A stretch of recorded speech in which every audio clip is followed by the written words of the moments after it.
All right, question. Are you allowed to be a stargazer? If not, can a king, a Jewish king, is he allowed to have any stargazers? So to clarify, stargazers are people looking at the stars. There's no aveda to look at stars. The bochur is asking to learn from the stars. There's something called astronomy and something called astrology. Astronomy is the science of just knowing how things move and things like that. Astrology is the study of where the stars and the different spaces, and if you're born and at a certain time of when the stars are, it affects your life, and certain things are happening.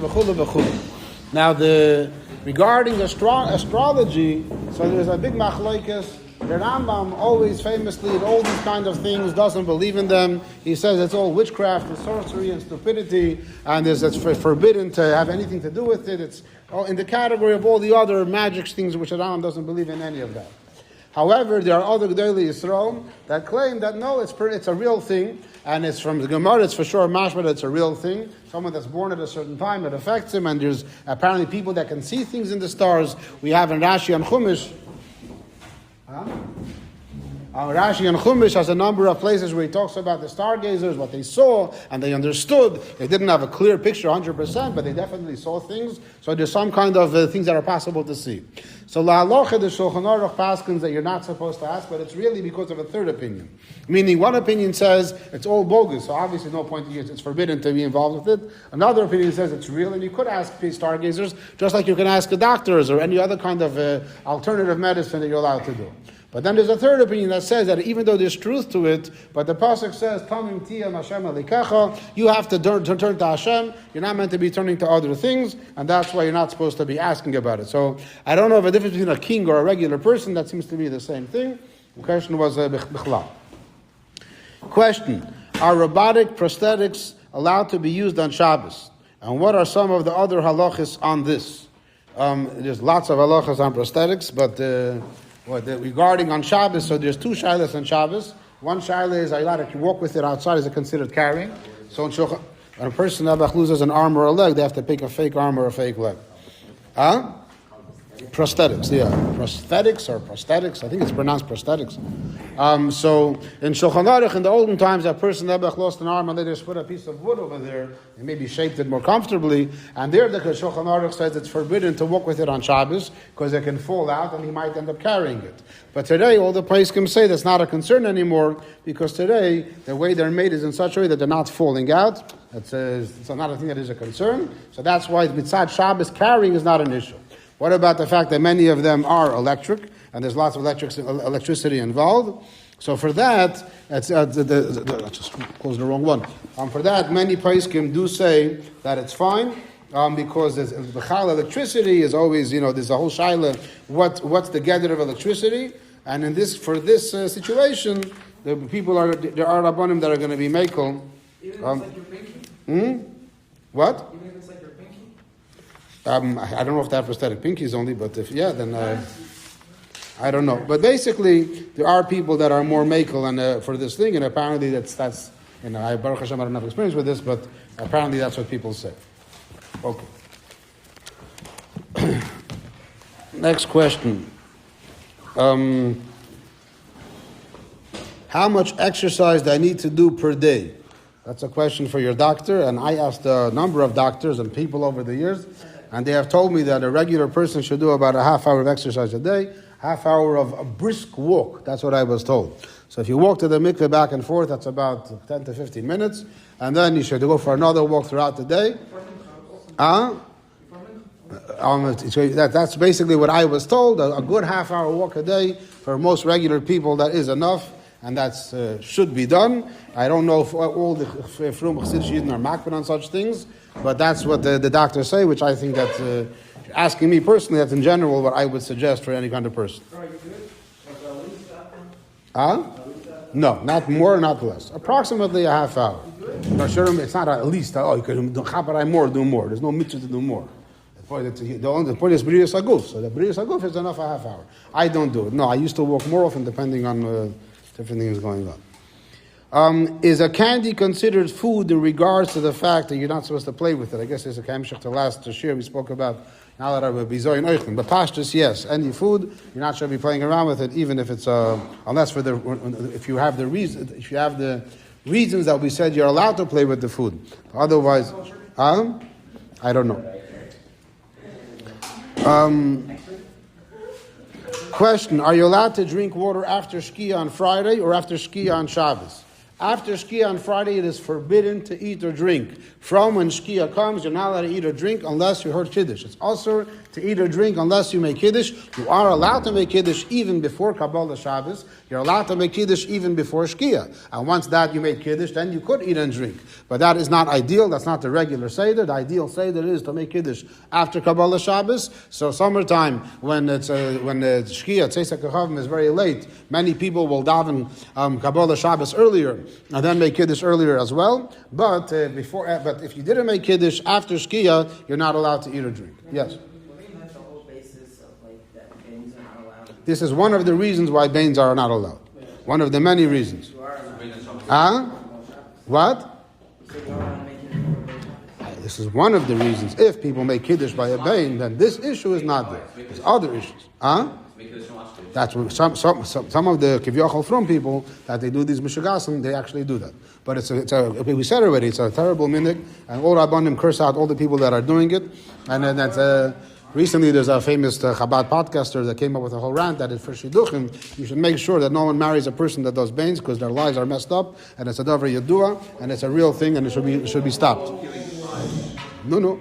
One second. The second question was about Shabbos. By Shabbos, it's a lot more lenient. Shabbos afternoon, once shki'a happens over there, it's more lenient to continue eating and drinking for a little bit. To what extent? That's it's hatchila better not to either Friday Shabbos afternoon, but that's a lot more. Especially if you started Shalosh Shudas beforehand, it could be more lenient. But once you vihameitiv, you for sure can't eat or drink until Havdalah, and even before, better not to. Yes.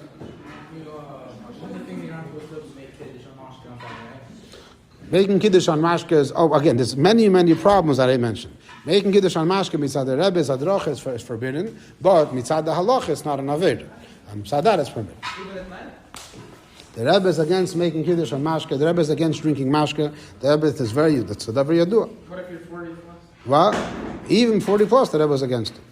Even Simchas Torah, that's back and forth already. Yeah. But some people, the Rebbe said, that's already sexual for herself. Okay. Are Mike and Ike's kosher because red 40 is made out of bugs? Should we Yidden still eat them? This is incorrect. Red 40 is not made out of bugs, but red 40 is made out of petroleum, which is some kind of gas or whatever, which maybe for health purposes is something which you shouldn't be eating, but kashrus is not an issue. There's something called red, if I'm not mistaken, 120, which you'll never see because all the kosher Mike and Ikes or any kind of candies are not going to use them. They're made of actual bugs that are crushed up and mixed into the dye. There's a different issue which the bochur was assuming, which he wrote it wrong. It's not red 40, it's something called confectioner's glaze. Confectioner's glaze, you look at most of the candies that are like jelly beans and Mike and Ikes and things like that. Sometimes they call it shellac, sometimes they call it Mike as a confectioner's glaze or other types of glazes or natural glaze. That is something that's a big machlokes. What is this confectioner's glaze? Confectioner's glaze is, there's a certain beetle which is called the lac beetle, which lives in Thailand, and they grow on trees. Could you stop it? Whoever's making the noise. These beetles, when they lay that, so this bechlal, when the Pesachim speak about it, in my humble opinion, many of them got it wrong because they get the sources from other people, but they describe it as when the animal, this beetle makes, and it's excrements, it's soya, is what's being used. It's inaccurate. When these beetles lay eggs, they basically create a nest, which they secrete from their body, something which is like a protection for the egg, and after the egg is hatched and the next beetle is born, what they created, I'm making like this, it's tiny little things, when it's created, those pieces are called lac. Or shellac. What happens is they go to these branches after the season and they harvest all these millions of these little insects, these beetles, and they have these these leftover of their what the excrements, what they made for the nest. Again, it's not soya, it's something else. Same halachic, they don't think there's a big difference, but it's to be accurate. And they take all these things and they crush it up, and then they make shellac out of it. Shellac is something which are used on wood when you make it nicer and glossy. So that's called shellac. It's the same exact thing that's used for shellac on furniture. They use the same thing on Mike and Ike. Of course, they treat it and they make sure that it's cleaned and it should be food grade. And they put it on many jelly beans. Let me finish till the end, then we'll take questions and comments if there still will be. And so it's a whole process. Now, when they do it, they make sure to remove any pieces of any insects. It's a whole process. It's a whole aveda, and it's been used, and they put it over. So first of all, just to point out that because of Peter, because of these movements that are against animal cruelty, they claim that it's bad for the animals. So they're trying to fight against it, that they shouldn't be used. But lepayel, as far as I know, many candies are still using it, and not just that. Many apples and many tomatoes have it as well. They have this glaze. I remember one year I was buying my produce for Pesach, and it's a random Russian guy comes over to me. He saw me taking tomatoes. These tomatoes, they have stuff on them. It's like, goy, I said, give me musa around. I'm a weird story. So I told him, it's okay, I peeled the tomatoes. It's Pesach, I peeled the tomatoes, so it's fine. So what's regarding the halacha about it? So this question was asked to Rabbi Moshe Feinstein. Rabbi Moshe Feinstein had 4 reasons why it's permitted. It's not a problem. He said, first of all, it's soya. It's not something which is edible, and doesn't get digested, and also it's only made for it doesn't give any flavor, any taste. It's only because of it's only for the gloss on top, and then I think the 4th reason, I think he said that it's like a bottle to roiv, whatever like that. You can't see it, whatever you can't see is bottle. So he basically had a whole pilbul why it's completely mutter, and since Rav Moshe was the earliest big Pesach in America, I couldn't say the earliest big, but whatever, one of the main ones, so all the kashrus agencies used to rely on it. And then Rabbi Weissmandel, Rabbi Roth, a number of other big Pesachim, about maybe 20, 30, I'm not sure exactly when they came up, when they started learning the sugya. And they basically decided that it's forbidden. They said it's not. There's Shulchan Aruch says you cannot eat soy of an animal, and the glaze is visible. Oh my God. And therefore, they say it's forbidden to use. So the Heimesha Achsherim, most of them are not going to use this confectioner's glaze. The OK gives the Hechsher. So I spoke once to a Rav that works in Kasher. She told me that the OK was basically speaking to the Rabbanim, and they decided we're making a change now. We're going to remove all confectioner's glaze. Basically, we're not going to give a Hechsher. We'll make this requirement. But it was a huge headache because since they're a very big Hechsher, they give them many, many candies. So therefore, it would be a big issue to start making this balagan, basically telling all their companies they can't use it anymore. So the Rabbanim were telling them, what are you guys crazy? You have Rav Moshe Feinstein. Rav Moshe is a big place. You rely on him and that's it. So basically that's where it comes to. So the payil, many people do it. Many people, even people that are makbid not to, if you don't always know which fruits and vegetables are going to have it on. So even though you hope that whenever you see it, you're not going to eat it, it's still possible that you're having it in your tomatoes and apples, because those are the main vegetables and fruit, I think, that they put it on to make it the gloss. So that's the answer to the question. Answer. Yeah. There's also going to be a problem probably when they collect those shells. I already said that they make sure to remove any insects. Because there's a process. It's a whole filtering, how they do it. Okay. Okay, fine. Just for sure, box. Very good. When someone on Mivtzoim asks about tefillin, what do you respond? I don't understand the question. What's the question? And depending on what the question is, what's the answer? Okay, 4 questions. Can we shiur alef have more Farbrengens more often? Why isn't there any official shiur alef Farbrengens? Shiur alef needs more Farbrengens. Why doesn't shiur alef have Farbrengens? The answer to all the question is that whenever we have an official Yom Pagra, we arrange Farbrengens for the yeshivah. Because in the yeshivah we're limited on our staff, and there are only so many people that are ready or willing or interested in Farbrengen. Therefore, the same people or person has to Farbreng over and over again. And therefore, you can't just make that person split up into 3 and Farbreng for shiur alef and Beins and Gimel separately. So instead, we combine the 3 into 1 Farbrengen. Sometimes when it's possible, we combine it into 2 Farbrengens, shiur alef and Beins and shiur Beins and Gimel, whatever. Kiyadua to all those that are part of the yeshiva. And that some other shiurim end up having more Farbrengens, as like I said over and over again, is because I'm willing to Farbreng every Thursday night on Bitnai, that the bochur ask me in advance, and often it'll have to be a mashkin, that there will be behavior by lights out, and the next morning will be Seder, but I'm ready to do it. Now, Ashir Beins and Gimel often come over to ask for Farbrengen, and therefore, we end up doing it. But the shiur alef almost never comes over to ask, and therefore it doesn't happen. And for me to go and ask for someone, do you want to come Farbrengen? I'm very uncomfortable about it, and therefore I don't do it. And behemshich lezeh, the question is, can you make a Farbrengen tomorrow night? And that someone came to me, and I said, like I said, if you come to me on Wednesday, I really hope it'll work out. I mean, things are happening, it might change, but as of now, at Mitzvah Hashem, we could Farbrengen tomorrow night, and whoever, as of now, the bochur that is arranging it is not being makbid on dafke one class, so anyone that wants to come will come, but you'll have to give a mashkin, and pratim will follow. And before I forget, I wanted to say that the Mivtzoim people, tonight after Maidav, will have a quick meeting on discussing certain things. So I want to forget that. Okay. Next question.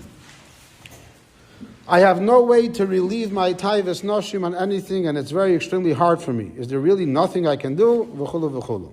Sincerely, a struggling bochur.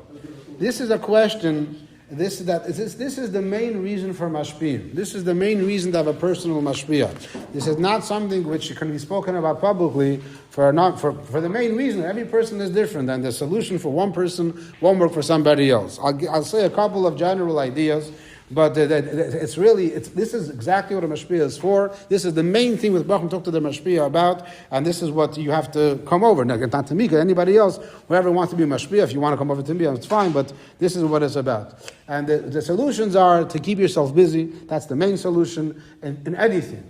There are people that their goal is to be busy with Torah, busy with business, with other or exercise and things like that. I had a friend of mine that worked for GYE, guardyoureyes.org, which is an organization that's dedicated to helping with these inyanim. And he spoke to me years ago, and he was telling me how that for adults or married people that struggle with these things, so over there, these people realize how it messes up their lives, and that's why they're willing to do whatever it takes in order to work on it. The bochur don't realize the destruction to their lives, unfortunately, even though it's very destruction for bochur as well. So therefore, bochur are not willing to take the same steps. But they were working on some kind of program. He told me one of the things is actually back to exercise. He said that one of the things that they want to try to create is a regimen for bochur, which includes like an hour of intense exercise every day, which knocks you out, and often that helps. But for some people, that doesn't work. Everyone is different. Some people, the exercise makes it worse. There's no one size fits all with these things. Of course, Torah is always the best solution. That's always to learn all the time. And then there's talking it over. Then there's avoiding situations which trigger it. And again, it's everyone. It's so many variables. Every single person. It's really something you have to talk personally and share the details. Not every detail has to be shared, obviously, but even clearly what it is. And then you talk, and it's a process. And there's the people take like miniature goals, a week, 3 days. Some people it's a month, 2 months, 5 months. Some people, Baruch Hashem, manage on their whole bochur life. They're careful never to do any kind of aved, and they're matzliach very well. Some bochurim, they struggle, and it's everyone is different. There's no numbers. Nobody knows what goes on in other people, and therefore it's really a one-on-one conversation that you have to have, and to see what's realistic and what you could do. I just said some general advice. You never pay attention. That bugs you, didn't listen. I just said to keep yourself busy, to learn, to avoid situations. I just said 3. זה שתהיה בריא. מה, אתה לא מקשיב? מה, זה לא באנגלית, זה לא ברוסית.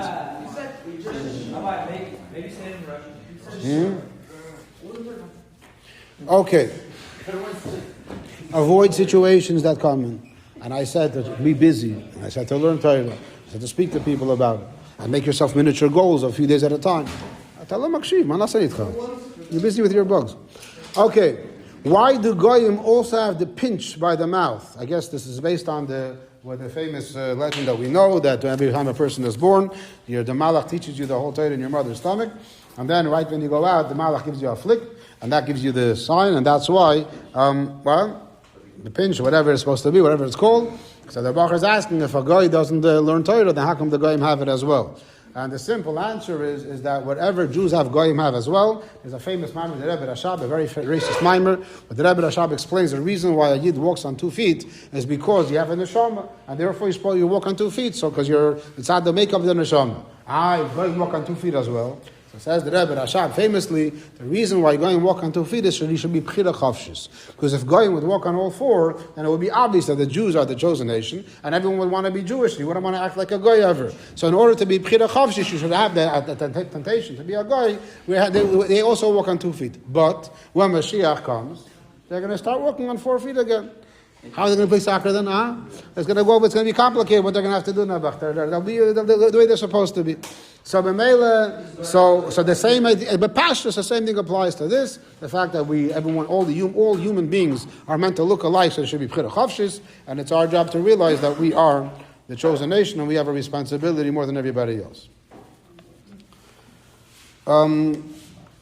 If a person gives tzedakah while they're sleeping, does the money belong to tzedakah, or is it considered a conscienceless donation, and can I keep it? That question is a ridiculous question, because how does that even make sense? But the bochur continues, is being drunk any different? That's a normal question. I have a friend of mine, a friend's friend, but I know the guy also, that he's quite wealthy, Baruch Hashem, but he's not like a multi-millionaire.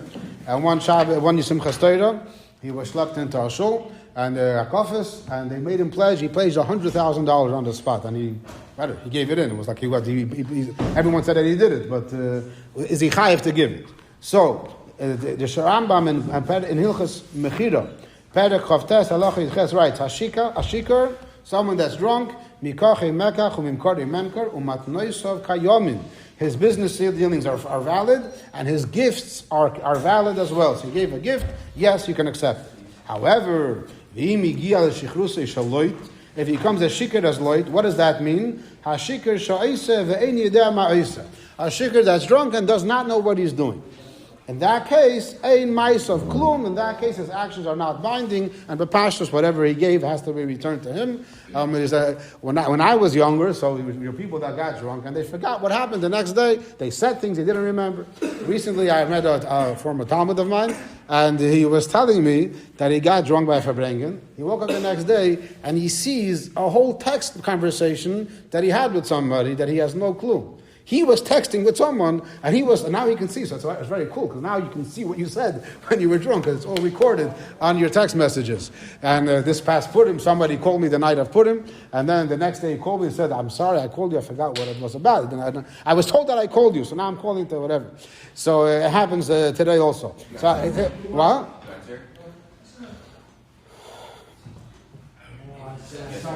The Shlomil, the Shlomazel, and the Nudnik, remember? Okay, you're right.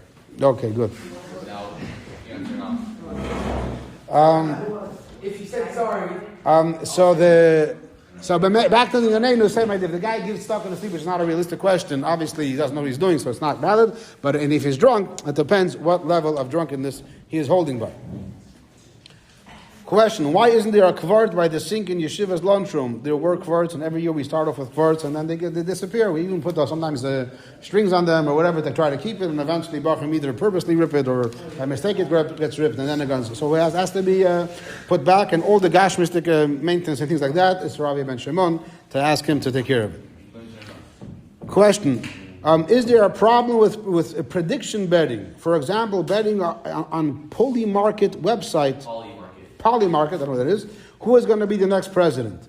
Any kind of betting and gambling is the same general shaila, which basically is a big machlekes in the Paiskim based on the Gemara that either betting is forbidden because it's considered stealing. I assume the betting, I don't know what this website is, but I assume it means betting, but you put down money, and if you win, then you get money. If you lose your money. So any kind of losing money is a shaila of gneva. When you win, you're taking someone's money. When you lose, you're basically the person who's stealing your money. That's one, what?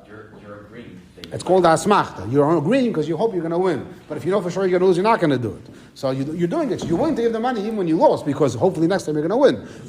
But the payil, you don't want. If you know you're going to lose, you wouldn't do it. It's called asmachta. So that's one reason why it's forbidden. A second reason why it's forbidden is because it's not isik b'yeshuvah shalelam. It is wasted time. So therefore, there's actually, I just read, there was someone that asked Rabbi J.B. Soloveitchik, who was Rosh Yeshiva in NYU, big Talmud Chacham, and the guy asked him, can I go to a casino just for one night?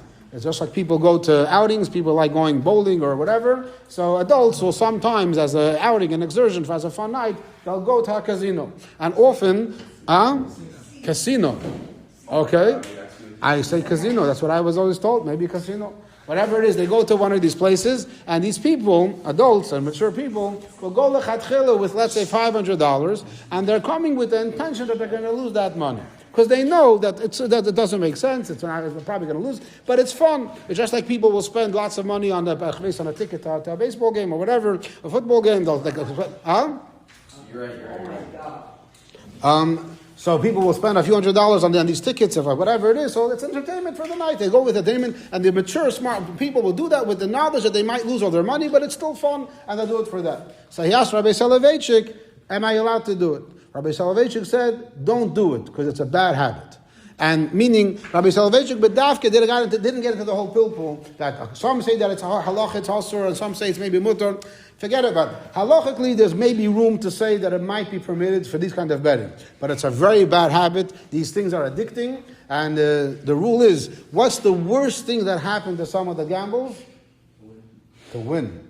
The worst thing that happens to a gambler is if he wins. Because once he wins once, he thinks, I'm going to win next time. And then he loses his pants, and he gets even worse, and goes into debt. And I know people that, if you only lose, then you hopefully realize that it's not for you and get ended. What happens if you win? I won once, I can win a second. That's even worse. Everybody loses. The only person that makes money is the people that run the whole shop. So a bochur asked me a shaila recently. Something is recently coming up, one of these .com ideas to create websites that do these things. Then you're going to be making tons of money. The shaila was, maybe that you're allowed to do, because then you're not the one wasting all your money, but then you're taking from everybody else. That was a different shaila. That, financially, is a good idea. If it's only for goyim, to sign up and say, if you're Jewish, you can't play. Okay, question. Are you... Why is the stock market alone? First of all, it's questionable also, but that's not gambling. That's different. It's a different gather. Yeah? Arcades are not gambling. Oh, those arcades that are gambling? I guess it would be the same idea. It's the same question. I think that arcades gambling are more lenient than real gambling, because there the chatchila. It's like playing an arcade game. It's a very bad habit. It's very not good to do those things also. But bepashtus. Are you allowed to go fishing? You're allowed to go fishing, but there's rules about how to go fishing. First of all, okay, so I'll get it. About the hunting. He doesn't talk about hunting, the fishing. The Noid of Yehuda doesn't talk about fishing in his tshuva. He brought it up, but the Noid of Yehuda that he quoted doesn't talk about fishing. Only talks about hunting. But either way, so the question was already answered. Bekisser, you're allowed to, but there are rules. You can't just catch and release. Is probably not okay. Fishing to receive. If I want to eat, I want to go. So it depends for what? I said it depends for what. The question was fishing. It wasn't sports fishing. If you want to eat it, then it's okay. Catch and release is not okay. I'm saying that's what sport fishing means catch and release. Catch and release is you catch and throw it back in. Even though I once said this, and a bochur told me that they claim that fish, when you catch their hook on the upper part of the mouth, they have no nerves, and even though the hook is in their mouth, it doesn't really cause them pain. So I don't know if that's true, but even if it's true, for sure, schlepping them out of the water is for sure painful, and that's for sure tzar belachaim for no reason. Yeah? It could, I went fishing and they went up into the eye all the way through. That's that. So it's not just it's going into the bundle. He wasn't his goal to do that, so that's like a random thing. Question, should a bochur do shiur dalet or shlichus? If it depends on what? In general, a bochur is supposed to be learning Torah his whole life. A bochur's job is to learn Torah. And therefore, every time a bochur has a question, that should be the main answer. It depends. If a bochur is not shaykh to learning at all, and the current situation, sitting in yeshivah and wasting time, will be very bad for him. And he has an opportunity to go to a shlichus environment, which will be beneficial and a good environment. Then, for that kind of bochur, then it might be kedai to skip shiur dalet and go on shlichus. But that's really b'diavad, and even that bochur that feels that way should probably talk to his mashpia to feel to what extent, if he could make at least some kind of learning in yeshiva, he probably should be staying in yeshiva and not going to on shlichus yet. Why do Polishers cry when reading the pasuk of V'yafkid HaMelech Pkidim in Megillas Esther? I never heard of such a minhag, and I asked the Paidah here in town, the Balkaida and the Shul, and he told me he never heard that minhag either. So I don't know where the minhag is. I looked it up, and it's one that I checked. No one speaks about it, so I don't know. Question: are you allowed to use a hatov vihameitiv bottle of wine for the 4 cups of the wine of the Seder? This question is a bit not inaccurate. Hatov vihameitiv means when you're sitting at your Suda and a new bottle of wine comes in, if it's better or maybe not better, different, you're supposed to make a bracha hatov vihameitiv. So, whatever the rules are. But for the Seder, it makes no difference. In the Seder, you can't drink more than 4 cups. So if you had one bottle designated for the 4 cups of wine, and someone bought a second bottle afterwards, and then you made hatov, I don't see a reason why you can't use the second bottle for the second cup and make hatov vihameitiv and the second agofen. That's what I would think. Maybe I'm wrong. If A broke B's item and B goes to C to fix it, can C charge more because he knows C will pay? So the bochur made a mistake. He means to say A or B will pay. I don't see a reason, a heter, why you can charge more because someone's going to pay more. When it comes to any kind of dini mekach or memkar, you can only charge what you're meant to be charging. You can't charge more than the correct price. If there's 2 levels of pricing, you sometimes give a discount to someone, then you can say, if I would have given a discount to you, but since it's for him, I'm not getting a discount. I think that makes sense. But you can't charge extra just because the person has more money.